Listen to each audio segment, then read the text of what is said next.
For the last time during the regular season, Notre Dame head coach Marcus Freeman had his Monday press conference, and Jack Sobel's in the room. Asked Freeman a couple questions. We're going to talk to Jack about the key points from Freeman's press conference ahead of the regular season finale against Stanford. Of course, folks, hit the thumbs up on this video, subscribe to our channel for more content, and go to blueandgold.com for much more on the press conference. Jack, in the way of injury updates, not a ton.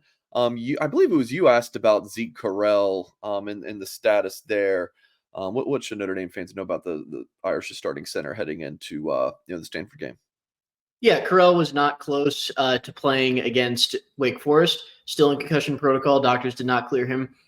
He was at the game. He was obviously not in uniform, but he was there. He looked pretty happy on senior day with getting the win.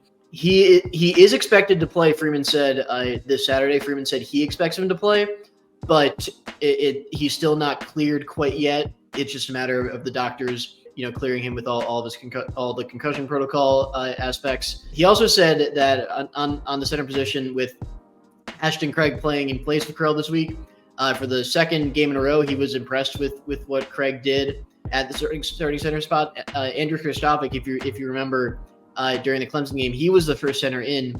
Then he had suffered a high ankle sprain. Craig replaced him, and even though Kristofic was active and available against Wake Forest, Craig played ahead of him, so that shows how impressed Freeman was with the play of his sophomore center. I asked Freeman, would he be comfortable if Correll were to move on with Craig at the center position? He didn't explicitly say yes, Craig would be the starter if Correll moved on, but he said he's been impressed with Craig and confident in the future of the center position. Wouldn't rule out them grabbing a transfer if Correll were to try to chase an NFL dream. They're pretty comfortable with Craig there at the moment.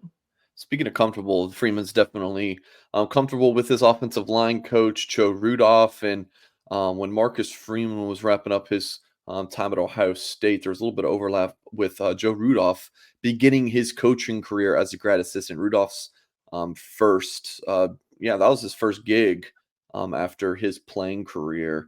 Rudolph played with the San Francisco 49ers in 97.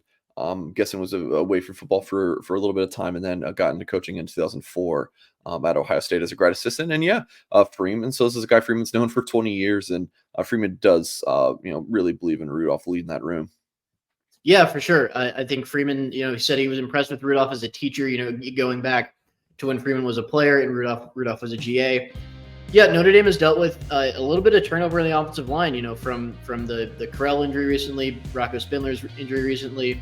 The competition all the way back in fall camp. He also said that Billy Schrauth did a good job this week filling in at right guard, which is a credit to Joe Rudolph. I think after a lot of hand wringing about this offensive line throughout the whole season, I mean, there's still a Joe Moore Award semifinalist. The national perception, I think, is probably higher on this offensive line than it is here in South Bend. I think a little bit of that has to be reputation. Notre Dame obviously has had a great offensive line for some time, but they have gotten the job done. Joe Alt is obviously fantastic. He's continued his development, and the rest of the line, really holding up their end, I think, is a credit to Rudolph. Yeah, I want to transition and talking about Steve Angeli. Actually, before we do that, Deion Colzie, just brief update. He was asked, Freeman was asked about Colzie, and Colzie was not going to play against Stanford. He's shelved for the rest of the season. So we'll see what happens with Colzie after the season. Monitor what he ends up doing. Just kind of a bummer. I think this really could have been a breakout season for Deion Colzie, but we will not see him the rest of the way. Yes, so Steve Angeli. Oh, Jack. Oh, the guy is just balling, man. Little Mike Singer's been singing this kid's praises since before.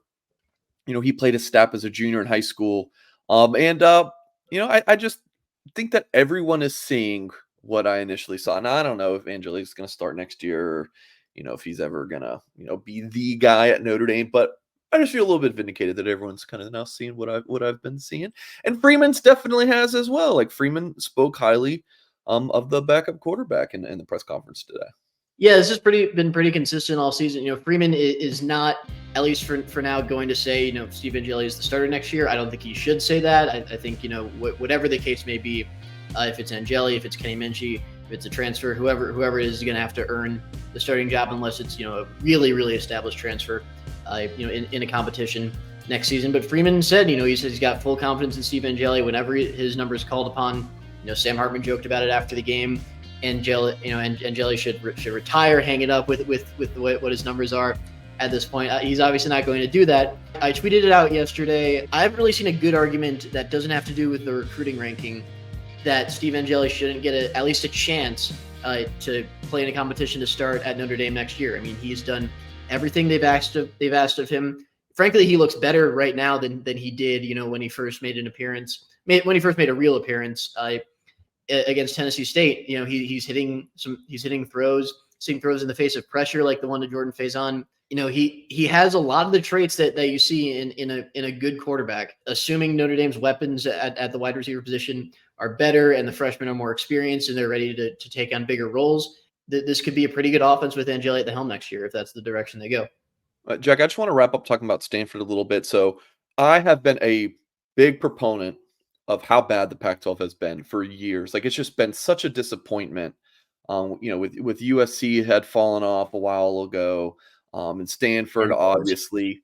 This year has been one of the best Pac-12s in a long time. You have Washington and Oregon, a couple of playoff contenders. Arizona is really good this season. They're 8-3. Oregon State 8-3. You have, what's that? 7 bowl teams already. At least already bowl confirmed. They could have some more. Maybe Cal, Washington State. But then there's Stanford down at the bottom of the conference, 3-8, 2-7 in Pac-12 play. How about Colorado? How hot they started this season? Yeah. Colorado's at 4-7, losers of 5 straight. Just your thoughts on this matchup early on, Jack, or anything you want to add from what Freeman said about Stanford?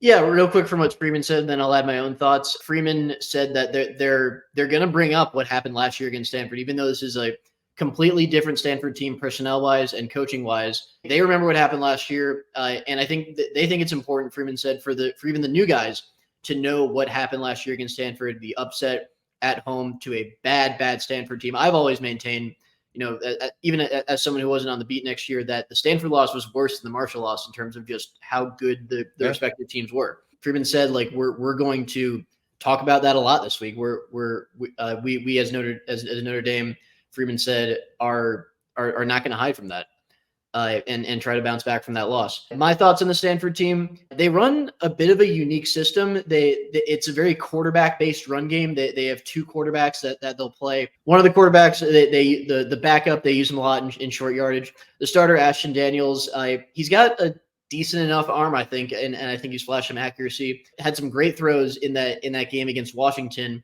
that where they were close with Washington for a long time. I mean, the Stanford team, sure, they have their fair share of blowout losses, but Washington's a better team than Notre Dame, and they competed with that team. So if Notre Dame doesn't show up, like they haven't in the past couple of road games, this could be a closer game than they want it to be. Freeman said during the press conference that Notre Dame is going to have to bring its A game to start the game. The slow starts on the road were the big teaching points of the last couple of road games. So scoring first, getting off that fast start is going to be big for that Irish team this week. So 7 p.m. Eastern time kickoff, Notre Dame at Stanford on the Pac-12 network. So if you don't have the Pac-12 network, you can do a free trial. You definitely don't have the Pac-12 network. I definitely don't. Fubo TV free trial, and then you can look into that. So that's certainly how I'll be watching the game. So folks, please hit the thumbs up on this video, subscribe to our channel for more content. Happy Thanksgiving. Jack, you're spending your Thanksgiving out on the West Coast because you'll be at the game Saturday. So Jack, safe travels out there. We'll be looking forward to reading your reports this week over at blueandgold.com. Appreciate you all for watching, and as always, we will catch you next time.